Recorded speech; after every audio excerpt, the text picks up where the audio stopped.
On Thursday, voters in Britain will decide whether to stay in the European Union or leave it.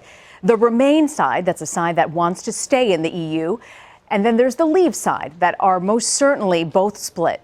But a new poll shows that the EU Remain vote is actually pulling slightly ahead. Prime Minister David Cameron made an appeal today to UK citizens to stay in the European Union. If we vote out, that's it.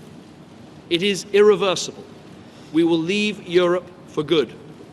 And the next generation will have to live with the consequences far longer than the rest of us. For the next 2 days, up and down the country, in homes, in pubs, in the staff room at work, on the train on the way home, the conversations will continue, in or out. But on Thursday, those conversations will stop. It will just be you in that polling booth, just you taking a decision that will affect your future, your children's future, your grandchildren's future. I believe very deeply from my years of experience that we will be stronger, we will be safer, we'll be better off inside Europe. CBS News business analyst Jill Schlesinger joins me now to dive into Brexit. Jill, first off, I'm excited to have a woman who's so excited about Brexit. I mean, it's the best. It's fascinating to me. I'm worried about the money in my bank, if that's okay. But I want to first talk to you about the British citizens who are voting on this, right? There's one camp that says we want to break away. What's their argument here? Well, first of all, you got to love the British because the two camps are leave or remain. It doesn't sound particularly contentious, but it has gotten heated there.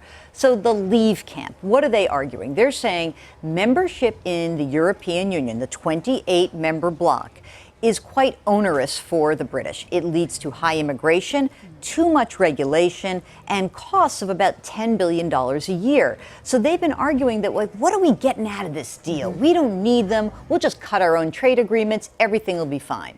On the other side, we have the Prime Minister has led this fight to remain in the European Union. And the argument there is trade has actually been very good. Great Britain is the 5th largest economy in the world.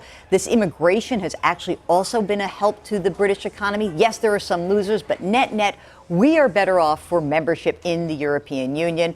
Oh, and by the way, we're a little worried about the consequences of leaving because we just don't know what they're going to be. Tell me about what this means if they do leave. How does it affect Americans here, our bank accounts, the global financial system? Well, I think the leave camp has some big problems because what they're doing is they're arguing something that we just don't know. And the folks who are saying we should leave are not thinking necessarily about the short-term or long-term impact. According to the IMF, the International Monetary Fund, if British people actually say, yes, we're leaving the European Union, that would lead likely to a UK recession, a deep one.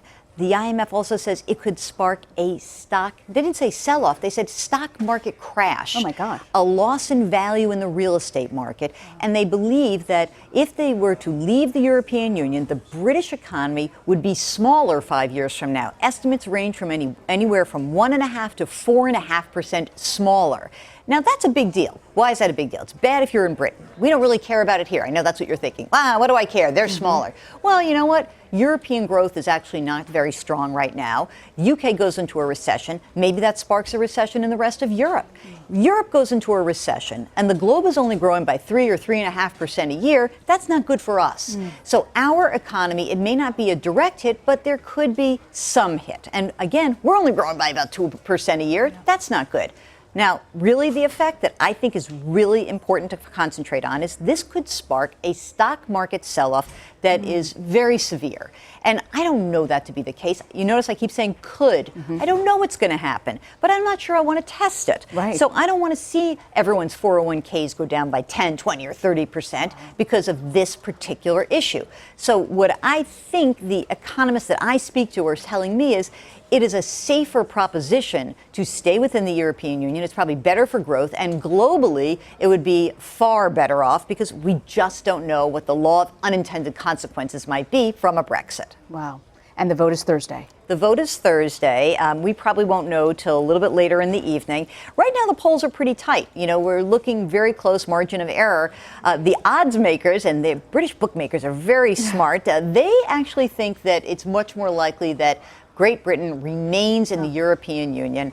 Again, we'll keep an eye on this. It does affect your money, and it is the biggest global financial story going on right now. I can't read enough about this. Thank you, Jill Schlesinger, for joining us. Appreciate it. Thank you.